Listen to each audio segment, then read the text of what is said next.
said. I mean, not Izzy the chef. And we're getting a bit red. Some good muscles, you know what I mean?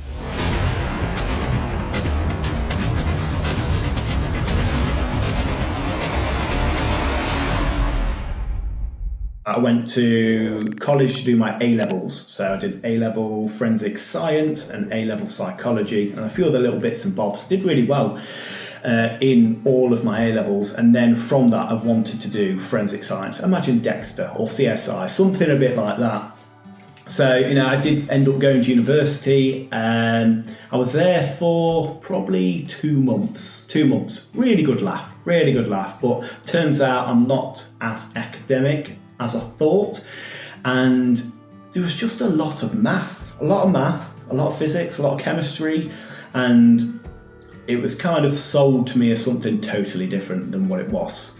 So I find that a lot of young people actually get pressured into going into university from colleges and things like that, and they don't decide to pick up a trade because they're pressured, and I was also pressured. It was a good laugh. Met some nice people, you know, one of my best mates I met there and I'm still in contact with him.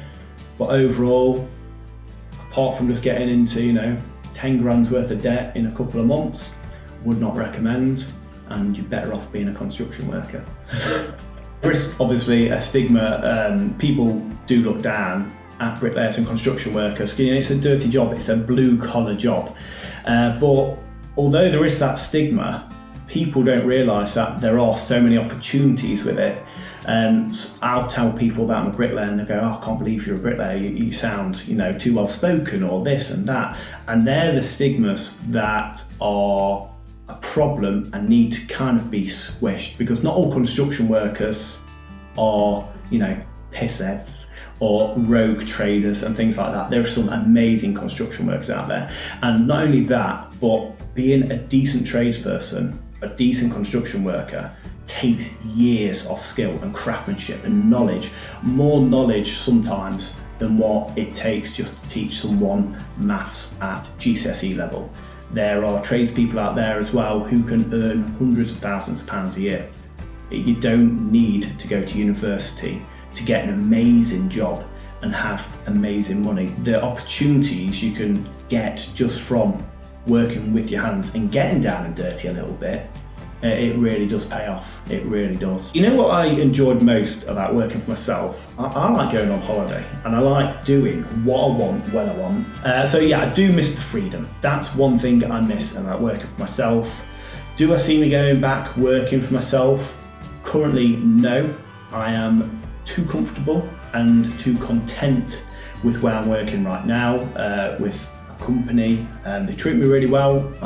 The pay is mint. I don't have to worry about getting paid, and I don't have to worry about my bills getting paid. I have continuous work for the foreseeable future, which is amazing. Working on old buildings, such as a barn conversion, is something really, really fantastic. You're working on a building that's perhaps 200, 300 years old, and you're bringing it back to life. So restoration work and nice detail work on that is something really lovely. And laying bricks that were probably laid 200 years ago, that's fantastic. It's a really nice feeling and accomplishment from that.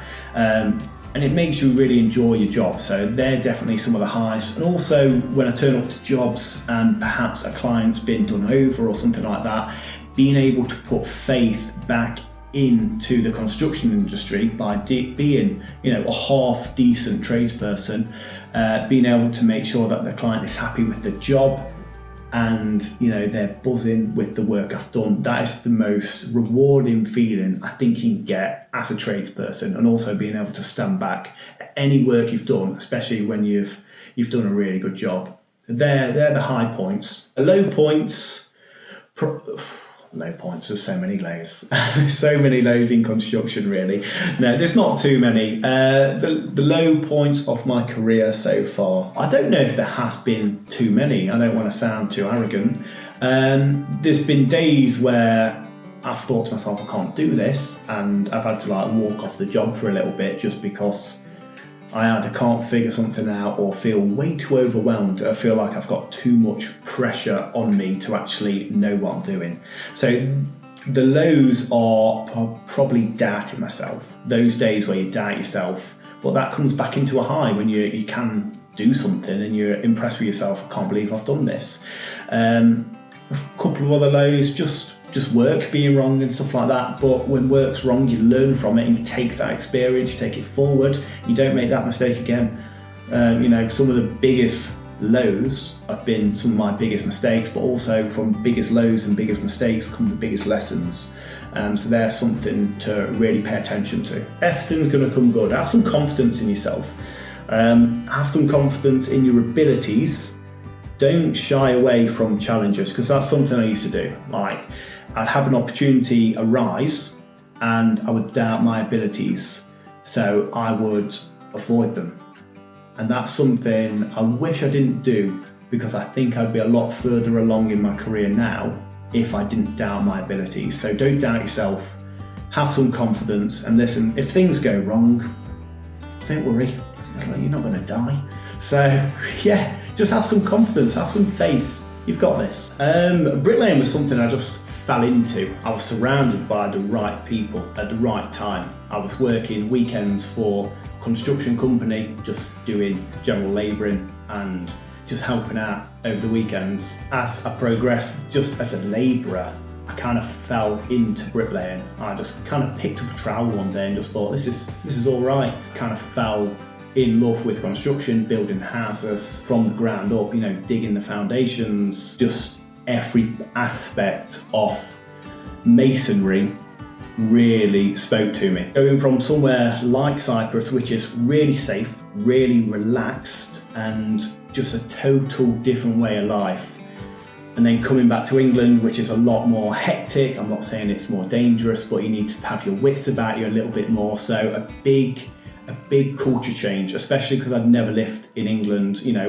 I was a child when I lived in England and then came back at 19, so a massive culture shock, but probably the best decision I've made. And it took quite a bit of courage, leaving like my home, leaving my family, and then saying, right, I'm leaving all my friends, my partner at the time, saying I'm coming to England, I'm gonna pursue at the time forensic science and go to university. Obviously I didn't pursue it that much because now I'm in bricklaying, but yeah, it was an interesting time of my life, but I'm very glad for the decisions I did make. I've always really enjoyed cooking, so cooking was something that I thought I wanted to do. When I was at school in Cyprus, we had some work experience weeks and I worked in a French kitchen and I loved it, apart from getting mistaken as a fat little girl a few times. I loved it, honestly, and I still love cooking now. It's something that I really enjoy. I cook every night from scratch, and if it wasn't going to be cooking, it would have been content creation, which thankfully somehow I've ended up doing that from such a young age. Probably as soon as I found YouTube at about 11 years old, I was trying to make videos on it. I was always filming little bits and bobs. I used to skateboard, just filming things like that. So definitely some sort of content creation, cooking or videography, which is another passion. Again, trying to blend that into what I do now, because I've always enjoyed filming things. The reason I started YouTube was to film construction and bricklaying, but as my passion grows for videography and filming, I'm finding that I want to video construction less and bricklaying less, and mainly focus on different aspects of my life, or maybe different paths. So I'm not 100% sure just yet. There will still be construction content, but I'm excited to see where it goes. And also, I get opportunities come to me as well. Perhaps some sort of presenting route that I might go down with YouTube as well. I'm not 100% sure. I can't see me always filming construction and doing bricklaying. I want to take it further, because I don't want to just be known for a construction channel or maybe just a bricklaying channel. I'd like to broaden those horizons, even if it was me going onto a farm for 3 days and helping out someone who's a farmer, just giving them a hand and filming my experience with them, or maybe going into like a professional kitchen.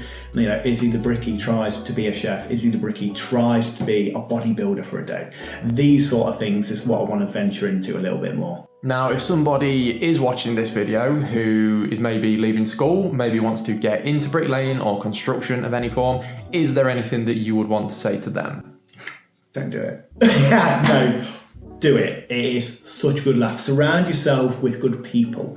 And what I was taught from someone who was my mentor was meet as many good bricklayers as possible and take the best thing about each bricklayer, or maybe join a construction worker, whatever trade you're trying to learn. You can take this advice as well in life.